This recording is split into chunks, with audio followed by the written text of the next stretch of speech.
He's on a date. And, Nina's at yoga, I think. I'm honored to be your plan C. How you doing? I just had a weird moment. I got mad at Nina for being too needy, and then I got mad at Lenny for not being giving enough. I understand that. I think I do the same thing, except with myself and myself. Yeah, but they're my chosen family. I mean, why am I replicating the same patterns, the same patterns from my birth family, or my first family, or whatever I'm supposed to call them, that I've been working so hard to avoid? Darn. I had this idea that, like, multiple partners just meant, like, multiple sources to resolve your hang-ups. Well, so far, multiple partners means mostly that I keep a very well-organized calendar. Can my chosen family include blood relatives? Because I've got a couple cousins who do not need to be chosen, but, like, the love of my grandma, that was like a pure beam. Aw. Yeah, of course your grandma could be a part of your chosen family. I mean, the whole point is to choose people who make you feel safe and who see you for who you really are and are that beam of love for you. I mean, Al was that for me. And I think he was the first non-blood related person I chose. I'm really so honored to be coming to his memorial later. I realized that I don't actually know that much about Al. Oh shit, really? Because I talk about him ad nauseum. Yeah, okay. Al was a proud first-generation Cuban-American from Washington Heights. He was a gay cis male, drag queen, graphic designer, teacher, actor, singer, dancer. He had a shaved head. He had a little 90s soul patch. And he had a voice like thunder. But it could also be quiet and sweet. He would pick up the phone whenever I would call. It didn't matter if it was 3 p.m. or 3 a.m. It did not matter. And it was usually about, you know, love or my career or like something random. I can just picture him right now with a cigarette in his hand and his café con leche in the other, picking up the phone like, mira, ¿cómo tú estás? And every time we'd get off the phone, he'd say, besos y abrazos. Man, just hearing Al's voice made me feel safe and seen and loved.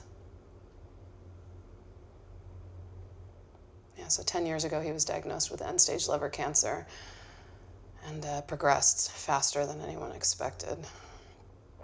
One weekend, he was in Asbury Park with our dear friend Creighton and some others when he started hemorrhaging again. And so they rushed him to the ER. And Al starts crying uncontrollably. And Creighton, just super concerned, asks, what's wrong? And Al composes himself, and then he says, boo, I don't want to die in Jersey. Get me to Manhattan.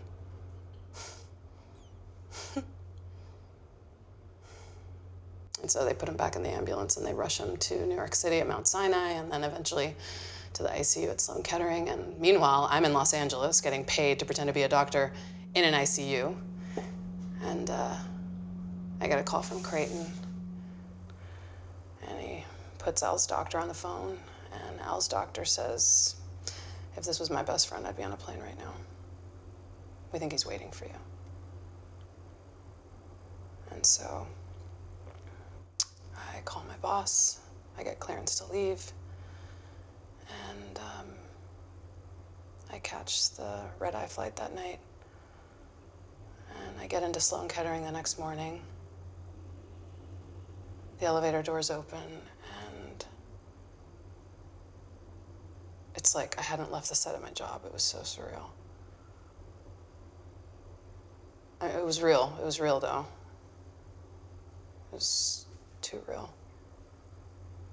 I can see through the glass walls all the patients in their beds, you know, just surrounded by all the machines, all the monitors and lights and respirators. And some people have, 20 people around them. Some have one. Some have none. And then I get to Al's room, and I see him through the glass, and he's propped up in his bed, and he just looks so gaunt, like a skeleton. I can't even recognize him. The nurse is putting this yellow gown on me and these blue gloves. And that's when it all starts hitting me, and I just lose it. And Creighton looks me in the eye and he says, "You can do this." And so we enter the room together. And we're standing on either side of Al. And everything gets quiet. And Creighton says, "Al, Sara's here." And I can see Al is just struggling to open his eyes. And he can barely breathe. He can barely move. He's on heavy doses of morphine. And he whispers, "I love you." And I say, "I love you too." And they recline his bed to a flat position. And I take out this binder full of sheet music that I'd collected over the years, songs that he'd always wanted me to sing for him. And I don't know, I guess, his voice had been my light so many times, I figured maybe mine could be his. At least this once. I sing to him. We're looking into each other's eyes. I take out these stones that, these things that he'd gifted me throughout our friendship, and I start putting them on his forearm and into his palm. I don't know why. We're looking into each other's eyes. It's 1 p.m. in the afternoon. We're looking into each other's eyes.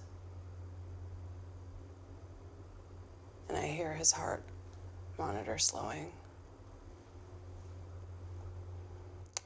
And then I hear a flat line.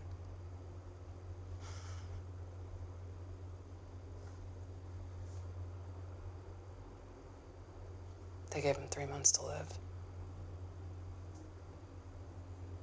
He made it 6 weeks.